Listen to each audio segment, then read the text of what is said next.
Good morning मेरे प्यारे बच्चों। कैसे हैं आप लोग? आशा करता हूँ आप लोग बहुत अच्छे होंगे। तो मेरे प्यारे बच्चों, मेरे प्यारे रसगुल्लो, कैसे हैं आप लोग? सो प्लीज़ मेरे प्यारे बच्चों सपोर्ट दिस।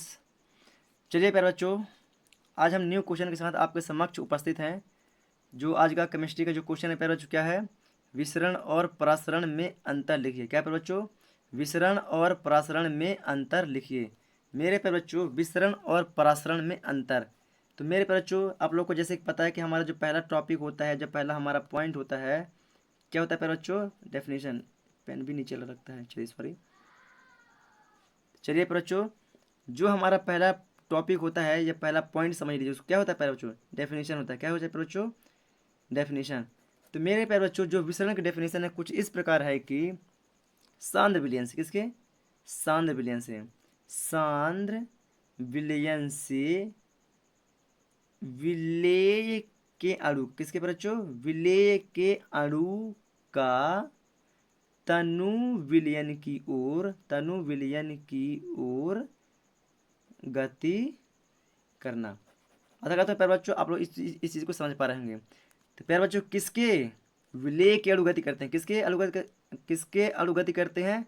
विलेय के अणु गति करते हैं। किससे? सांद्र विलयन। सांद्र मतलब कि क्या होता है? अधिक सांद्रता वाले विलयन से। विलेय के अणु, तनु मतलब तनु विलयन जो होता है वह कम सांद्रता का होता है, और जो सांद्र विलयन होता है उसकी सांद्रता अधिक होती है। तो हम इसको इस प्रकार से बता सकते हैं कि अधिक सांद्रता वाले विलयन से विलेय के अणु का कम सांद्रता वाले विलयन की ओर गति करना। कम सांद्रता वाले विलयन की ओर गति करना ही क्या कहलाता है? विसरण कहलाता है। तो प्यारे बच्चे, आशा करता हूँ आप लोग इस चीज को भी समझ गए होंगे। अब प्यारे बच्चों, जो होता है परासरण, इसके जस्ट अपोजिट होता है। क्या होता है प्यारे बच्चों? इसके जस्ट अपोजिट।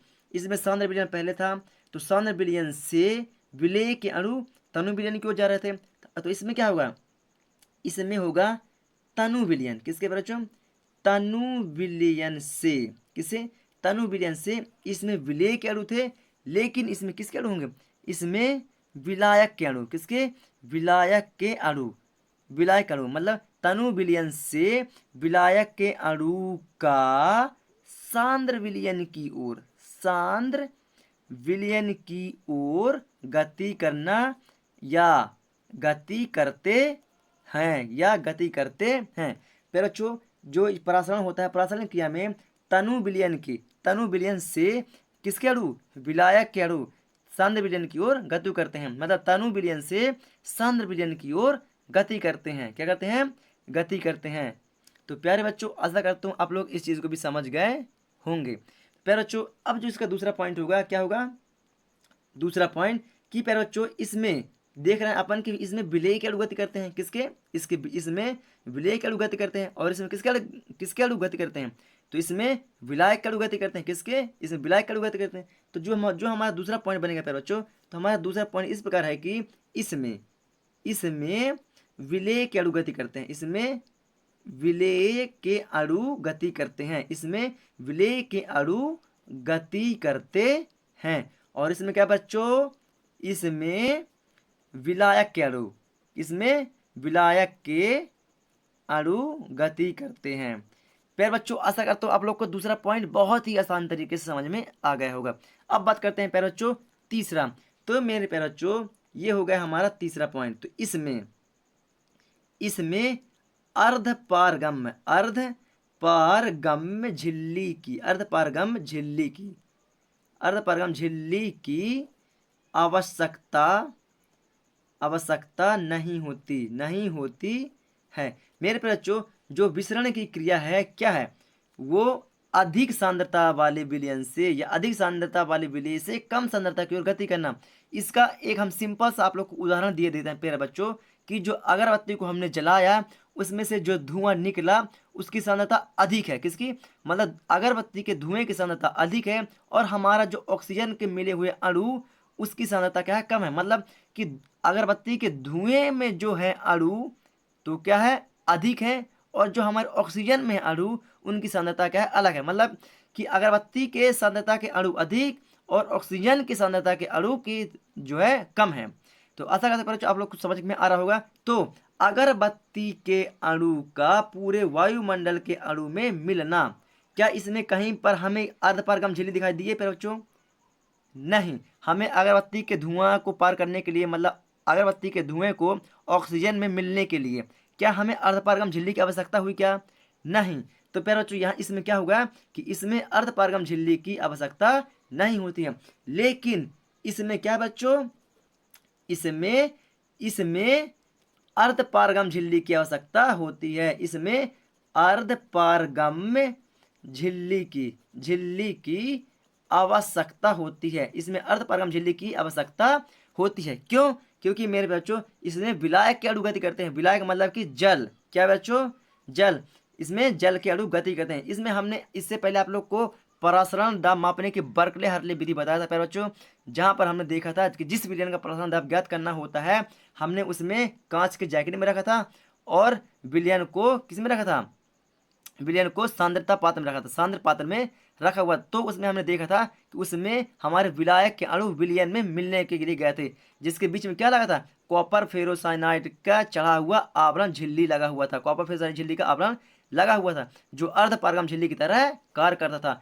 तो प्रसारण दाब में अर्धपारगम झिल्ली की आवश्यकता होती है। चलिए प्यारे बच्चों, अगर आप लोगों ने प्रसारण दाब मापने की बर्कले हार्टले विधि पढ़ी है प्यारे बच्चों, तो आप लोग को पूरी तरह से क्लियर होगा कि प्रसारण दाब मापने की बर्कले हार्टले विधि में अर्धपारगम झिल्ली की आवश्यकता हुई थी। तो यहाँ पर क्या बच्चों? प्रसारण दाब है, तो प्रसारण दाब में क्या होता है? अर्धपारगम झिल्ली की आवश्यकता होती है। चलिए प्यारे बच्चों, अब बात करते हैं हम अपने चौथे पॉइंट की। तो मेरे प्यारे बच्चों, यह जो क्रिया होती है, यह क्रिया होती है जो समान वेग से होती है। कैसे होती है प्यारे बच्चों? समान वेग से। किसे? समान वेग। समान वेग का तात्पर्य होता है प्यारे बच्चों कि जैसे हमने अगरबत्ती को क्या हुआ, अगर ये मान लेते हैं, ये मान लेते हैं बच्चों हमारा क्या है? अगरबत्ती, अगरबत्ती को जलाए तो इसमें से निकलने वाला ये धुआं, ये क्या है बच्चों? ये हमारा अगरबत्ती का धुआं है। तो प्यारे बच्चों, क्या यह कभी ऐसा होता है कि पहले ये तीव्र निकलता है फिर बाद में धीमा हो जाता है? नहीं।